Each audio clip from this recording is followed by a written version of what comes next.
But I was always like, I was a Kenny Patterson fan. You know, if you see I wore his number, I stayed in his room. I didn't realize you wore KP number because of that. KP is a god in Rochester. KP used to, my sisters loved KP. KP lived in Circle 4, and we lived in Circle 3. He was a god, Greek god. He's the best point guard come out of Queens.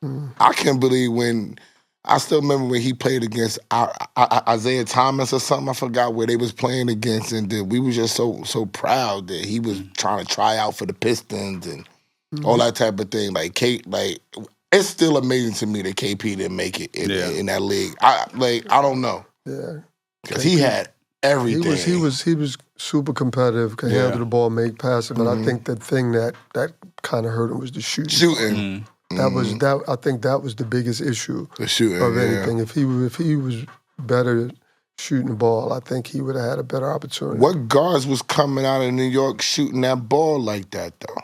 Yeah, but he was like he had a deficiency shooting. Like, cause I wasn't a shooter. You know what I'm saying? But you know, that was kind of the thing on him because he did everything else. He defended, competed, passed the ball, run the show.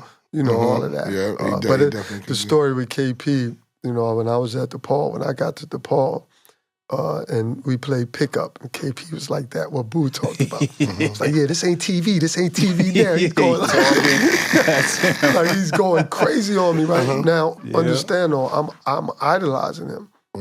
Like, in a big way.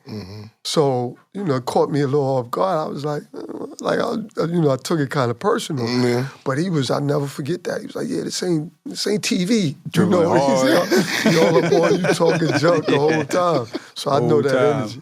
So you played 1 year with him? No, I came after he was gone. So he came back to come. He was my host on the visit.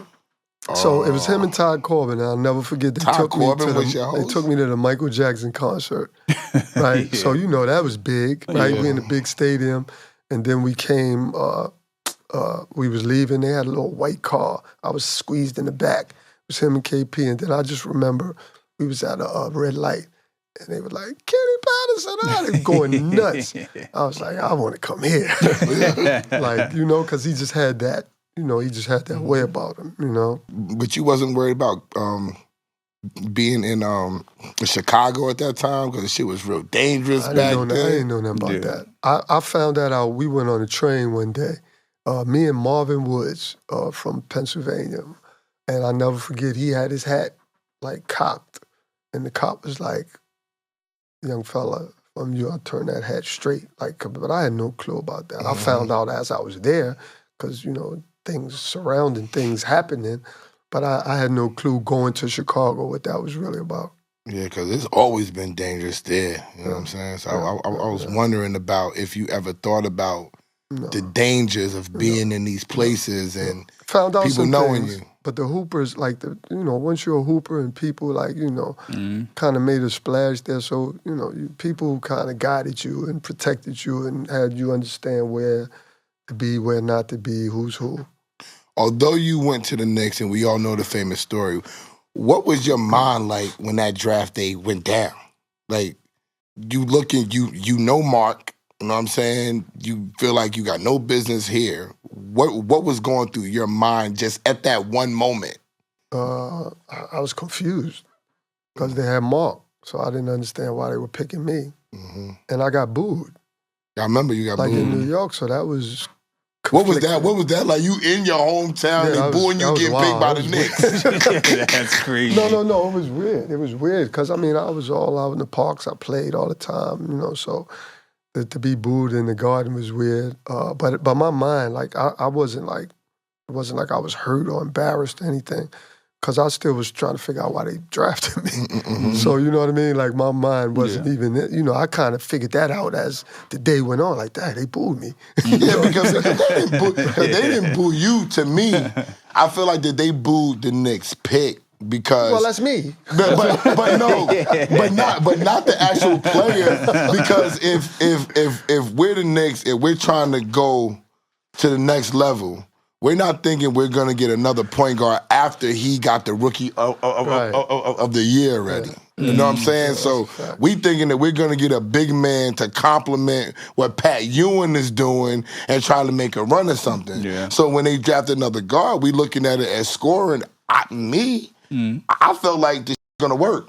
And I'm going to tell you why. Because they had Dumars and Thomas. They wasn't big.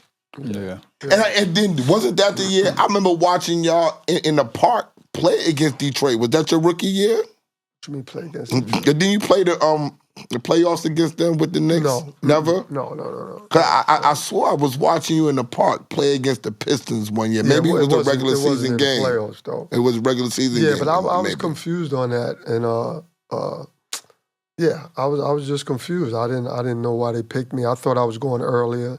Seattle told my agent, or my agent told me if I was around at 15, Seattle was going to pick me. So Seattle comes at 15, and I'm sitting. Who they pick? You don't even know. I forgot, man.